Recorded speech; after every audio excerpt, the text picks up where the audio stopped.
Early in our history, the Trans-Allegheny region and lands west of the mountains beckoned to those eager to settle new land.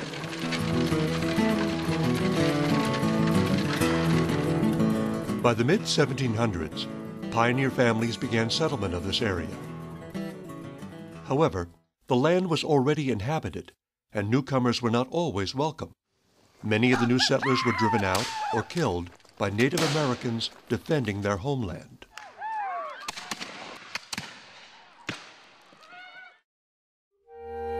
Following the American Revolution, the new federal government promoted westward movement.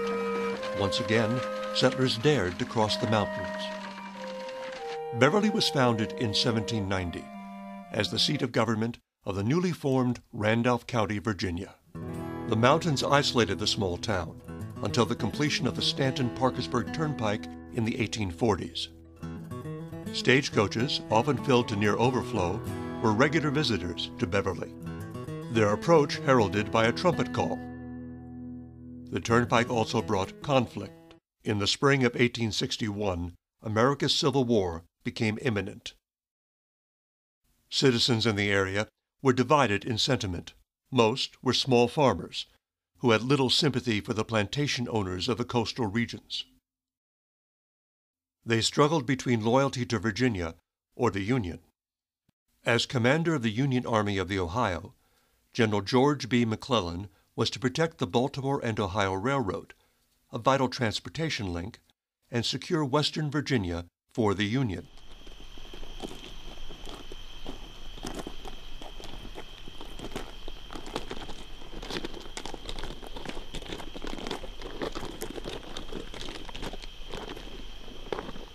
In an attempt to disrupt the B&O Railroad, Confederate forces set about burning railroad bridges.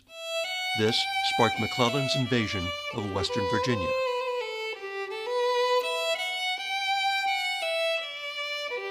Union troops surprised the Confederates early one morning at Philippi. This action was the first land battle of the war. Caught off guard and outnumbered, the Confederates fled south. Regrouping near Beverly, they sought to defend the turnpikes.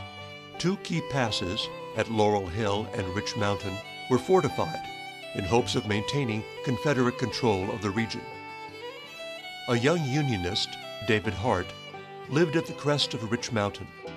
He convinced General McClellan to allow him to lead Union troops up a mountain path to surprise the Confederate forces camped at his farm.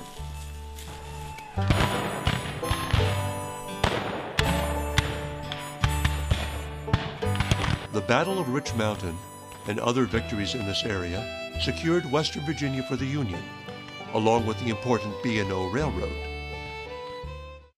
While McClellan left for bigger things, Beverly and nearby communities were left under Union control for much of the war.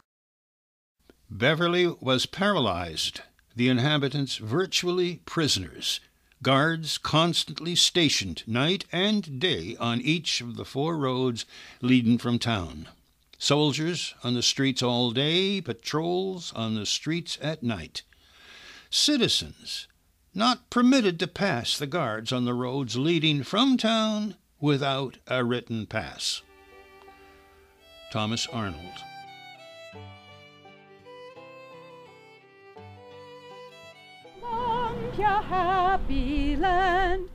With the return of peace, Beverly recovered as part of the new state of West Virginia, and growth gradually resumed.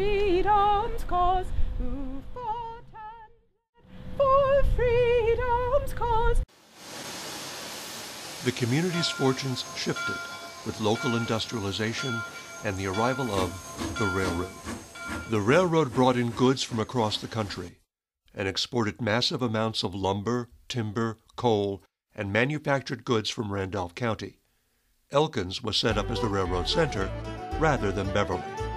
The population of Elkins blossomed, quickly eclipsing Beverly's. As commerce shifted to the growing railroad town, industrial leaders pushed for a new political order. They wanted Elkins to be the county seat. Beverly's citizens, emboldened by editorials from the Randolph Enterprise, refused to surrender the courthouse.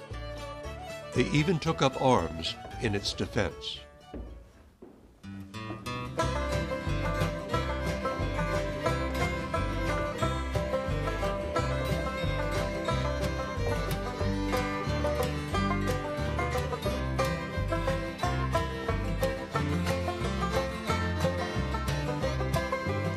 If that county seat war in Randolph County don't end soon, the blood will flow worse than the ink they're now pouring out in wrath upon each other's heads.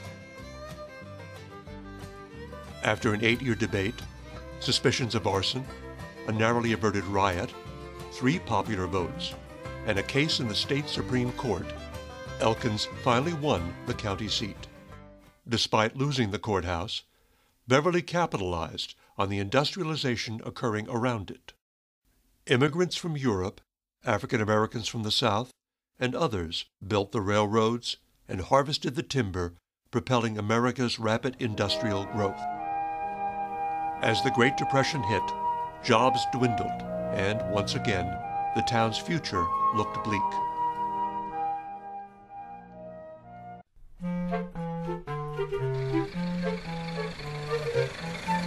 The automobile revitalized travel on the former turnpike.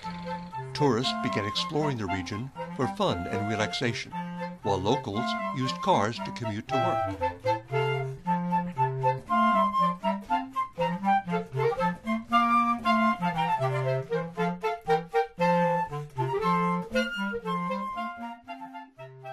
Today, Beverly is again an active and growing community. The events that hindered growth also slowed changes to the town, giving us a rich abundance of historical buildings, battlefields, artifacts, documents, and stories that offer a unique glimpse of American small-town life.